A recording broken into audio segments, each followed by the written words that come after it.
look closely at this shirt that I'm wearing, you see this kind of weird sort of Frankenstein zigzag line that goes across it. And that's not by design, that's not some kind of trendy bit of fashion on that. I was actually wearing this shirt on August 17th, 2018, when I had my stroke.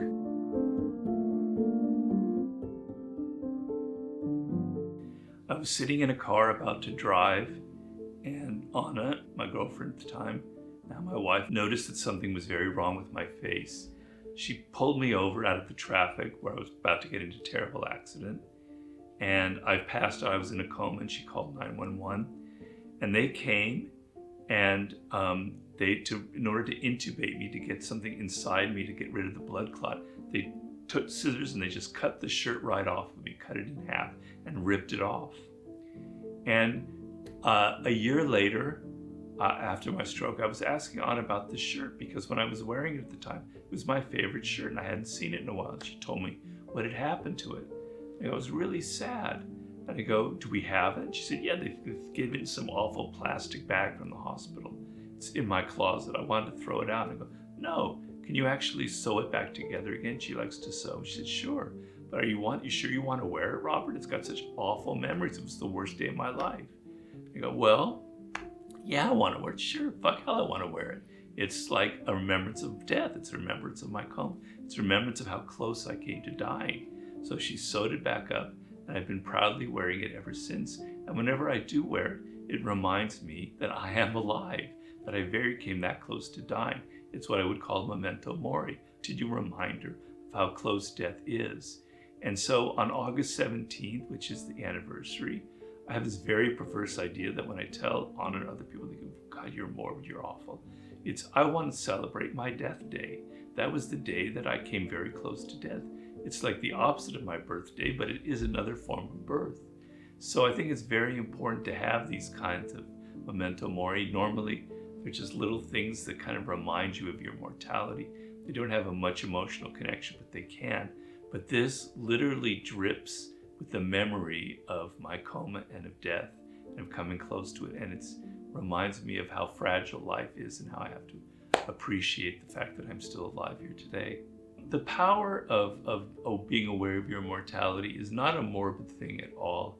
It has many components to it. The first is just being realistic and knowing that you don't have forever to live. And so what that does is it gives you a sense of urgency about your day-to-day life. So I know how close death is to me. I feel it still in my body. There was a physical sensation that came from the coma, a kind of a softness in my bones as if I was melting away, as if life was leaving me. I know it very physically, and when I feel it, well, I could be gone tomorrow. I better write this book. I'm writing this book now. It's taking a long time, but it's like, I may not be alive shortly afterwards. I better write it because it means so much to me. It gives a sense of urgency to your day-to-day life. If you're in your 20s, you go, man, I'm not going to die. I mean, you don't think that, you know you're going to die, but you don't literally think it. You go, I'm going to live forever. I've got all this time. I've got decades ahead of me. You don't have any idea how quickly it can pass, and you have no idea how quickly it can be taken away from you, either through some terrible illness or through death itself. Knowing this, knowing it not just as an intellectual idea, because there's the intellectual idea of death, which is, yeah, I'm going to die. That's kind of weak. It's got a weak little emotional charge. There's the reality. There's the visceral sense of death inside of you. Just as you know that you're alive, you know it because your blood is moving through you and you have a pulse and you feel your skin is warm, etc. Death is also a physical sensation inside of you. You feel it, your cells are dying. You feel it before you go to bed. As you kind of drift into unconsciousness, it's a slight little intimation of the feeling of death as your conscious awareness is leaving you. Death is inside of you. It's real, it's visceral. It's not a little weak, emotional, weak tea idea that you have. It's real, it's visceral, it's inside of you.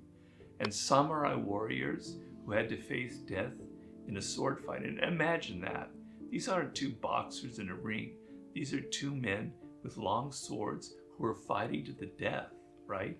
Whoever wins, wins, and the other one dies, right? So that kind of contest is going to sharpen your mind. what samurai warriors would do, and Miyamoto Musashi was the genius of it, was they would meditate on that visceral feeling of death here in the hara, in the gut, in the belly, which is where you actually literally commit harikiri, right? You literally impale yourself in the belly. They would think of death as very real, so they could get over the fear of it, so they can make it a physical presence in them as well, so they could face the prospect of death without the general fear that we normally have. So making it real, making it visceral, making it give you a sense of urgency, and finally, making it appreciate everything that's around you, opening your eyes up. Now when I sit in my office and I see the sky and it's blue and the sun is shining and I hear the birds and my cat comes in and he rubs against my leg and all the little details of life that you normally don't pay attention have this kind of poignancy to them when you face death and when you think about it. It's like this could be gone, and these little things mean so much to me, right? And if I am dead and I'm gone, man, am I gonna, I won't know it, but that's what I would miss the most, right? It's gonna be taken away from you. So have that kind of granular, microscopic look at the world around you, the details, and your awareness of death will fill you with that. Okay, well, the idea is, it's easy for me. You say, wow, Robert, it's easy for you. You nearly died, okay. But me, I'm 26 years old. I have nothing like that in my life. How do I possibly relate to it? Well, you have to go through a process. Nothing is easy in life. It's not going to be suddenly. And that's where I say you've got to get out of the kind of weak intellectual relationship where you kind of think about it and you think, well, I've done my job now. I'm over my fear of death. You're fooling yourself. As I said, you need to make it real and visceral. It's a daily practice. So often when I'm meditating, I don't know if you meditate out there, but if you don't, you can incorporate this thought process in your head. I would literally sit on my cushions over there and I would imagine the day that I'm dying. I would imagine, and I have a very real image. I don't do it so much now because I literally almost died. It was before I had my stroke. But I literally imagined it was in the afternoon on a sunny day. I was lying in my bed. I could look out the window and I'm literally dying. And I make it a kind of a real image. It's no longer just a kind of an intellectual idea about something that could happen in the future. I'm imagining this scenario. And if you study the brain, you know the power of visualization and of imagination.